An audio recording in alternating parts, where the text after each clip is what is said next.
everyone, welcome to the channel Chemistry by Simran Khosla, where we have started the chapter Phase Equilibrium and we have already done the two classes over there.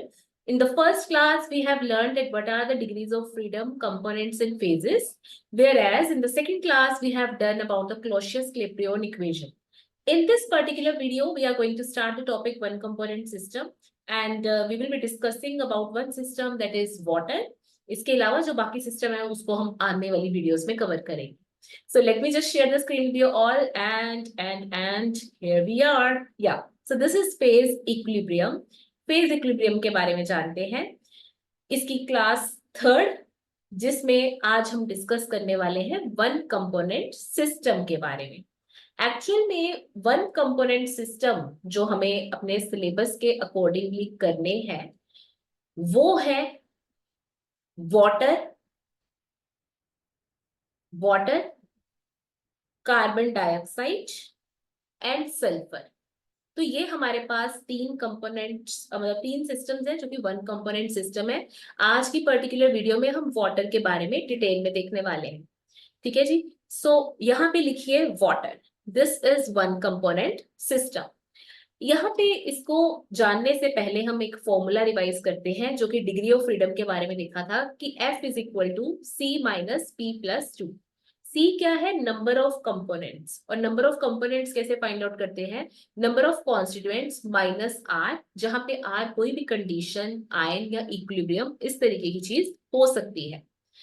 Component और constituent या मतलब जब भी आप calculate भी करोगे तो आपको क्या नजर आएगा कि कंपोनेंट यूजुअली क्या है? वन है, क्योंकि हम वन कंपोनेंट सिस्टम की स्टडी कर रहे हैं. ठीक है. फेज जो है वो हमारे पास कभी भी जीरो नहीं आ सकता. इस चीज को ध्यान रखना. कारण ये है कि minimum value of phase can not be zero, क्योंकि फेज अगर जीरो ही हो गया तो इसका मतलब हमारा तो सिस्टम ही एग्जिस्ट नहीं कर रहा. सिस्टम का कोई ना कोई फेज तो होगा ना. तो इस वजह से P की मिनिमम वैल्यू जीरो नहीं है, P की मिनिमम वैल्यू है 1. सो अगर हम मिनिमम वैल्यू 1 लेते हैं P की और वन कंपोनेंट सिस्टम पढ़ रहे हैं तो इसको सोल्व करके 1 माइनस 1 प्लस 2 हमारे पास डिग्री ऑफ फ्रीडम कितनी आती है? 2. That is F is equal to 2. F is equal to 2 ये रिप्रेजेंट करता है कि अगर आपको वन कंपोनेंट सिस्टम को पढ़ना है then you need at least 2 variables to study the whole system. आपको मिनिमम टू मिनिमम 2 कंपोनेंट्स चाहिए ही चाहिए. सॉरी, कंपोनेंट बोल रही हूँ, 2 वेरिएबल आपको चाहिए ही चाहिए सिस्टम को डिफाइन करने के लिए. तो अभी एक बार चेकआउट कर लेते हैं कि कैसे हमारे पास कॉम्बिनेशंस हो सकते हैं. हम टेम्परेचर प्रेशर ले सकते हैं, प्रेशर कॉम्पोजिशन ले सकते हैं या टेम्परेचर कॉम्पोजिशन ले सकते हैं. तो कुछ भी ले सकते हैं, बट जो हम ग्राफ स्टडी करने वाले हैं वो हम स्टडी करने वाले हैं टेम्परेचर और प्रेशर के विद रिस्पेक्ट टू. टेम्परेचर और प्रेशर के विद रिस्पेक्ट टू हम ग्राफ जो है उसको स्टडी करने वाले हैं. यहाँ पे अगर एक्स एक्सिस की बात करें तो यहाँ पे टेम्परेचर ले रहे हैं, वाई एक्सिस के ऊपर हम प्रेशर ले रहे हैं. टेम्परेचर डिग्री सेल्सियस में और प्रेशर ATM में ले रहे होंगे. तो ये हमारे पास एक नॉर्मल फेज डायग्राम है. कौन सी डायग्राम है? Phase diagram. जितनी भी हम डायग्राम्स पढ़ेंगे, चाहे वो सल्फर की है, चाहे वाटर की, चाहे कार्बन डाइऑक्साइड की, वो हमारे पास कैसे होगी? वो हमारे पास होगी प्रेशर और टेम्परेचर के विद रिस्पेक्ट टू. ठीक है. अभी हम यहाँ पे बनाते हैं, फॉर एग्जाम्पल यहाँ पे O पॉइंट है और यहाँ पे हमारे पास इसकी डायग्राम इस तरीके से आपको याद रखनी है वाटर के केस पे. ठीक है. यहाँ पे O ले लीजिए, यहाँ पे C एंड यहाँ पे B. तो इसको समझते हैं साथ साथ. ये वाला पोर्शन आपके पास है वेपर फेस, ये है लिक्विड फेस और ये है सॉलिड फेस. ठीक है. फेज डायग्राम को पढ़ने के लिए हम 3 भागों में इसको डिवाइड कर सकते हैं. हम इसको एरियाज की टर्म में यहाँ पे स्टडी करेंगे, कर्व्स की टर्म में स्टडी करेंगे और पॉइंट्स की टर्म में स्टडी करेंगे. तो सबसे पहले जो हम कवर करने जा रहे हैं that is in terms of areas. तो हम एरियाज की टर्म में बात करने वाले हैं. अब 3 अलग अलग कलर यूज करके मैं आपको बताऊंगी. पहला एरिया जो हम डिस्कस करेंगे दैट विल बी AOB. जिसको मैं येलो हाइलाइटर से हाईलाइट कर रही हूँ। यहाँ पे एरिया है AOB, जो कि आपको क्या शो कर रहा है कि ये सारा का सारा वेपर फेज है। ठीक है, ये दिक्कत आती है ना, यहाँ पे ऊपर चला जाता है। ओके, चलो कोई बात नहीं, हम बार बार देख लेंगे ऊपर। फिर हमारे पास आता है AOC, जो कि है लिक्विड फॉर्म। ठीक है जी, तो लिक्विड फॉर्म को हम डिस्क्राइब कर देते हैं ये ब्लू वाले पोर्शन से। तो ये हमारे पास क्या है, लिक्विड फॉर्म है, इसको मैं यहाँ पे भी मार्क कर देती हूँ और येलो से वेपर फेज को मार्क कर देती हूँ। देन हमारे पास आ गया BOC, जो कि सॉलिड फॉर्म को रिप्रेजेंट करता है। तो हमारे पास तीसरी फॉर्म क्या हो गई, BOC, दैट इज सॉलिड। तो ये आ गया हमारे पास, यानी ये जो एरिया है ये किसको रिप्रेजेंट करेगा, ये रिप्रेजेंट करेगा सॉलिड फॉर्म। अब एरियाज आ गए, अब हमने देखना है कि इसको किस तरीके से स्टडी किया जा सकता है। तो सबसे पहले अगर हम फ्रीडम की बात करें, degree of freedom, this is equal to C-P+2। ठीक है, तो एरिया के टर्म्स में स्टूडेंट्स हम क्या देख रहे हैं, हम कंपोनेंट तो पता है कि वाटर ही है। ठीक है, अगर आप एक पर्टिकुलर एरिया ले रहे हो, for example if you are taking AOB ले लो आप। ठीक है, AOB में वेपर फेज ही है ना, वेपर फेज है, तो यहाँ पे फेज भी 1 है और कंपोनेंट तो 1 कंपोनेंट सिस्टम ही पढ़ रहे हैं, तो कंपोनेंट आ गया 1 और फेज क्या आ गया 1, सो 1 - 1 + 2, तो यू विल बी गेटिंग 0 + 2, यानी आपके पास डिग्री ऑफ फ्रीडम कितना आ रहा है, 2। यानी अगर आपको किसी भी एरिया में कोई भी पॉइंट को डिस्क्राइब करना है, उसके आपको बताना है कि किसी भी पर्टिकुलर पॉइंट पे क्या स्टेट है सिस्टम की, तो आपको मिनिमम टू मिनिमम 2 वेरिएबल्स चाहिए होंगे। 2 वेरिएबल्स आपको चाहिए होंगे उसकी स्टेट को डिटरमाइन करवाने के लिए। ठीक है, ऐसा क्यों, ये मैं आपको एक्सप्लेन करती हूँ। क्योंकि अगर आप कोई भी पॉइंट यहाँ पे ले रहे हो, ठीक है, 2 वेरिएबल क्यों चाहिए, जस्ट सपोज आप यहाँ पे कोई G पॉइंट ले रहे हो, तो इस पॉइंट के विद रिस्पेक्ट टू टेम्परेचर, तो ये वाला पॉइंट भी कवर करेगा, ये सारे, है ना, कि आपको दिख रहा है कि इस टेम्परेचर की वैल्यू पे आपके पास कितने पॉइंट्स हो सकते हैं। तो एक टेम्परेचर की वैल्यू पे तो बहुत सारे पॉइंट्स हो जाएंगे, लेकिन if you want to particularly describe the state of G point, तो आपको यहाँ पे क्या करना है, आपको यहाँ पे प्रेशर भी डिटरमाइन करवाना पड़ेगा कि प्रेशर क्या है। तो प्रेशर डिस्क्राइब करोगे, आप टेम्परेचर डिस्क्राइब करोगे, दोनों से ही क्या पता चलेगा कि what is the present state of the system. And how will you be able to define? You will be able to define that by using 2 minimum variables that are termed as degree of freedom. So that's why it's important to describe this point G. So G basically PT, ये आपको 2 main variables चाहिए। ठीक है, तो अगर आपको, अभी मैंने सिर्फ एक एरिया लेके बताया है, लेकिन if you want to describe any system की स्टेट किसी भी पॉइंट पे, देन एरिया, किसी भी एरिया में अगर आपको कोई भी पॉइंट डिस्क्राइब करना है, तो आपको 2 वेरिएबल्स चाहिए होंगे।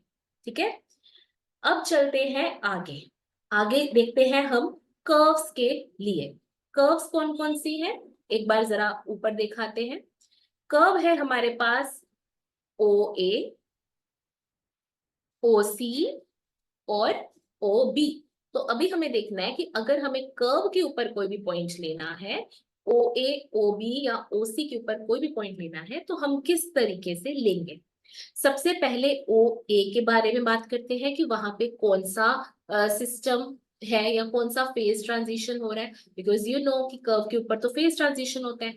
तो OA पे गैस और लिक्विड का हो रहा है, तो आप लिख लीजिए OA पे गैस लिक्विड के साथ इक्विलिब्रियम में है।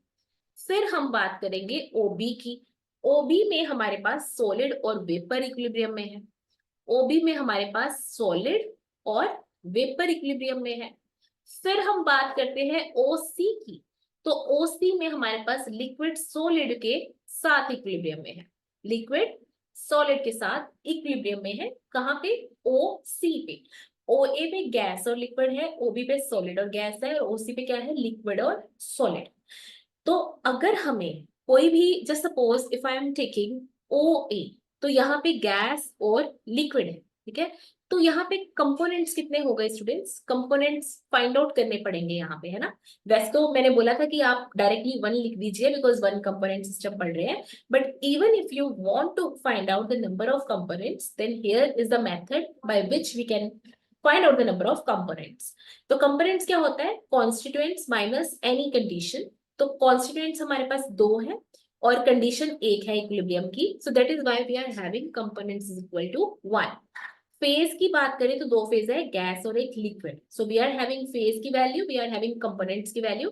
Now we are going to find out that what are the degree of freedom. So freedom c minus p plus 2. c is basically 1 and p is basically 2, 2 plus 2. So that is why we are having the freedom equals to 1. We are having degree of freedom equals to 1.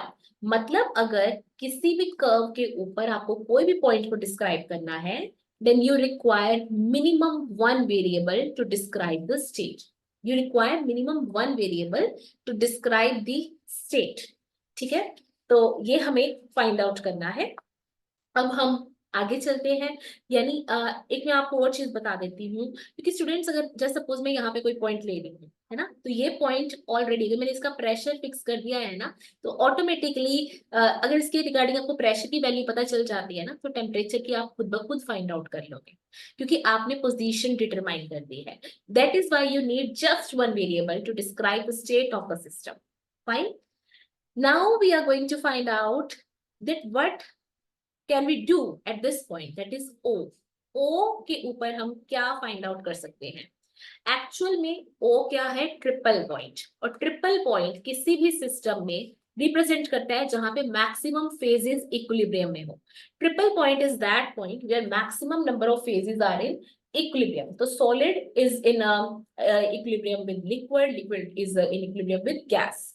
So here what we can see, ice water vapour का है हमारे पास। यहाँ पे आपको value याद रखनी है triple point की, 0.0075 डिग्री सेल्सियस, और प्रेशर हमारे पास यहाँ पे mm of Hg में अगर लेते हैं then this is 4.58 mm of Hg। ये आपको लर्न करना है, डायरेक्टली वैल्यू आ सकती है। ठीक है, अब हम यहाँ पे फाइंड आउट करेंगे degree of freedom. Degree of freedom c minus p plus 2। Again if you want to find out the number of components, then components कैसे आएंगे? कॉन्स्टिट्यूएंट 3 है, सॉलिड लिक्विड गैस, और फेजेस आपके पास कितने हैं? फेजेस की बोल रही हूँ मैं यार, s माइनस r होता है ना, तो कॉन्स्टिट्यूएंट्स आपके पास 3 है और इक्विलिब्रियम की कंडीशन 2 है, तो 3 minus 2 इज इक्वल टू 1। तो आपके पास कंपोनेंट 1 आ गए। फिर अगर आप बात करते हो फेजेस की, then you are having 3 phases and then this is 2। तो यानी 1 minus 3 plus 2 minus 2 plus 2 will be equal to 0. You are having degree of freedom is equal to 2. तो 2 डिग्री ऑफ फ्रीडम हमारे, you are having degree of freedom is equal to 0। मतलब ये कि इस system में आपको कोई वेरिएबल नहीं चाहिए उसकी स्टेट को रिप्रेजेंट करने के लिए। ठीक है, यहाँ पे कोई वेरिएशन नहीं हो रही है, ये फिक्स्ड है, ये फिक्स्ड पॉइंट है। वैसे भी हमने वैल्यू भी याद रख ली और ये फिक्स्ड पॉइंट है, यहाँ पे आपको कोई टेम्परेचर या प्रेशर के साथ वेरिएंस देखने को नहीं मिलेगी। तो इसी वजह से यहाँ पे डिग्री ऑफ फ्रीडम क्या है? 0, और इसकी वैल्यू भी हमें पता होती है। अब मैं आपको एक टर्म बताऊंगी, जैसे डिग्री ऑफ फ्रीडम अगर 0 है तो एग्जाम में आपको ये भी लिखा आ सकता है कि बताइए ट्रिपल पॉइंट पे डिग्री ऑफ फ्रीडम क्या है या सिस्टम क्या होता है, तो आप बोलो कि नॉन वेरिएंट, क्योंकि वो वेरी नहीं करता, टेम्परेचर प्रेशर क्या रहता है? फिक्स। वैसे ही अगर आपको, जैसे अगर आपको ट्रिपल पॉइंट पे पूछते हैं कि सिस्टम क्या है, तो आप क्या बोलोगे कि वो है नॉन वेरिएंट। अगर आपसे पूछते हैं कर्व के ऊपर सिस्टम क्या है, तो आपको पता है कि डिग्री ऑफ फ्रीडम क्या थी? 1, है ना, तो आप बोलोगे मोनोवेरिएंट। अगर आपसे पूछा जाता है कि एरिया में कैसे वेरिएशन है, then you will be saying कि इट इज बाय वेरिएंट। तो नॉन वेरिएंट, मोनोवेरिएंट और बाय वेरिएंट, ये हमारे पास सही टर्मिनोलॉजी है। Clear that? सिर्फ अब एक चीज देखनी है, वो हमें देखनी है कि अगर कोई भी इम्प्योरिटी ऐड कर दी जाए, इम्प्योरिटी ऐड कर दी जाए या आइस ऐड कर दी जाए, तो सिस्टम के ऊपर क्या इफेक्ट आता है। तो इसके लिए आप एक कर्व पढ़िए, जैसे यहाँ पे ओबी है ना, वैसे ही स्टूडेंट्स यहाँ पे क्या है, आप एक और पॉइंट बनाइए, ये है हमारे पास बी डैश। ठीक है, ये आपके पास एक और कर्व है, ये है बी डैश। तो ये ओबी डैश कर्व है, अगर आप इसमें कोई भी इंप्योरिटी डालते हो तो ये OB डैश OB में मर्ज कर जाती है, ठीक है।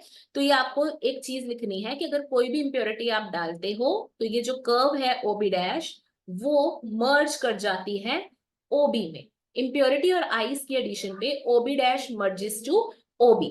पर मैंने आपको ये तो बताया नहीं कि OB डैश है क्या। OB डैश स्टूडेंट्स क्या है, यहाँ पे लिखिए, यहाँ पे आपके पास along OB dash super cold liquid exists in equilibrium with its vapors। तो OB डैश पे सुपर कोल्ड लिक्विड जो है अपने वेपर्स के साथ इक्विलिब्रियम में एग्जिस्ट करता है। सुपर कोल्ड लिक्विड क्या होता है, ये होता है liquid below it's freezing point, अपने फ्रीजिंग पॉइंट के जस्ट नीचे। जब आपको पता है कि पूरा लिक्विड फ्रीज नहीं हुआ है, कुछ लिक्विड ऐसा है जो कि लिक्विड स्टेट में है, तो फ्रीजिंग पॉइंट के बिल्कुल नीचे जब लिक्विड अपनी लिक्विड स्टेट में होता है उसको हम बोलते हैं सुपर कूल्ड लिक्विड। और सुपर कूल्ड लिक्विड की कर्व है OB डैश। अगर आप जरा सी भी आइस डालते हो या इम्प्योरिटी डालते हो तो OB डैश OB में मर्ज कर जाती है, ठीक है। इतना आपको ध्यान में रखना है। फिर एक बात आती है क्रिटिकल प्रेशर और क्रिटिकल टेम्परेचर की। अगर आप इस कर्व को बनाएं, ठीक है, मतलब यहाँ पे एक पॉइंट ड्रॉ करें, तो ये जो A पॉइंट है ये है आपके पास क्रिटिकल टेम्परेचर या क्रिटिकल पॉइंट, ठीक है। क्रिटिकल पॉइंट के विद रिस्पेक्ट टू जो टेम्परेचर है दैट इज, यहाँ पे बहुत सारी होच पोच हो गई ना, 2 मिनट रुकिए। क्रिटिकल टेम्परेचर के क्रिटिकल टेम्परेचर क्या है, जो क्रिटिकल पॉइंट का टेम्परेचर है, और क्रिटिकल प्रेशर जो है वो क्रिटिकल पॉइंट का प्रेशर है। एक्चुअल में क्रिटिकल पॉइंट एक ऐसा पॉइंट होता है जिसके नीचे, ठीक है, जिसके क्रिटिकल पॉइंट यहाँ पे आप लिख लो, बेटर है ऐसे। अगर मैं बोलूंगी तो कहीं ना कहीं आप मिस आउट ना कर जो। क्रिटिकल पॉइंट एक ऐसा पॉइंट है जिसके अबव, क्रिटिकल पॉइंट एक ऐसा पॉइंट है जिसके अबव लिक्विफाई नहीं हो सकता, चाहे जितना मर्जी आप प्रेशर लगा लो, जो मर्जी लगा लो। So critical point is a point जहां पे गैस लिक्विफाई होनी शुरू होती है, ठीक है। गैस लिक्विफाई होनी शुरू होती है, इसके बिलो गैस लिक्विफाई होगी लेकिन इसके अबव लिक्विफाई गैस नहीं होगी। फॉर एग्जांपल अगर आपका क्रिटिकल पॉइंट है 6 डिग्री सेल्सियस, तो 6.2 पे गैस लिक्विफाई नहीं होगी, इतना याद रखना। 6 डिग्री सेल्सियस एक ऐसा टेम्परेचर है जहां पे गैस लिक्विफाई होनी शुरू होगी, ठीक है। तो ये चीज होती है, ये क्रिटिकल पॉइंट के विद रिस्पेक्ट टू टेम्परेचर और प्रेशर, क्रिटिकल प्रेशर, और वो आ गया, ठीक है। अब यहाँ पे आप कर्व देखिए, ये जो कर्व है यहाँ पे dp/dt क्या होता है, नेगेटिव, क्योंकि आपको पता है कि जब भी कर्व इस तरीके से जा रही है यहाँ पे क्या होता है, dp/dt क्या होता है, नेगेटिव। dp/dp नेगेटिव होने का मतलब ये है कि अगर प्रेशर बढ़ रहा है तो टेम्परेचर कम होगा, और अगर प्रेशर कम हो रहा है तो टेम्परेचर ज्यादा होगा। ये टेम्परेचर यहाँ पे कौन सा आ रहा है, यहाँ पे आ रहा है मेल्टिंग पॉइंट वाला। तो यानी अगर प्रेशर बढ़ रहा है तो मेल्टिंग पॉइंट कम होगा, और अगर प्रेशर कम हो रहा है तो मेल्टिंग पॉइंट ज्यादा होगा। ये हमें यहाँ से पता चलता है। तो ये कुछ पॉइंट्स है जो हमने वन कंपोनेंट सिस्टम में पढ़े। हमने पढ़ा एरियाज, कर्व्स, पॉइंट्स के with respect two degree of freedom. हमने पढ़ा कि यहाँ पे ये जो कर्व है यहाँ पे dp/dt नेगेटिव होता है। क्रिटिकल पॉइंट के बारे में पढ़ा और ट्रिपल पॉइंट के बारे में पढ़ा। So this is all about today's class. I hope आपको समझ आया होगा। So see you in the next class with another system, carbon dioxide और सल्फर का सिस्टम डिस्कस करेंगे अगली क्लास में। Bye, take care.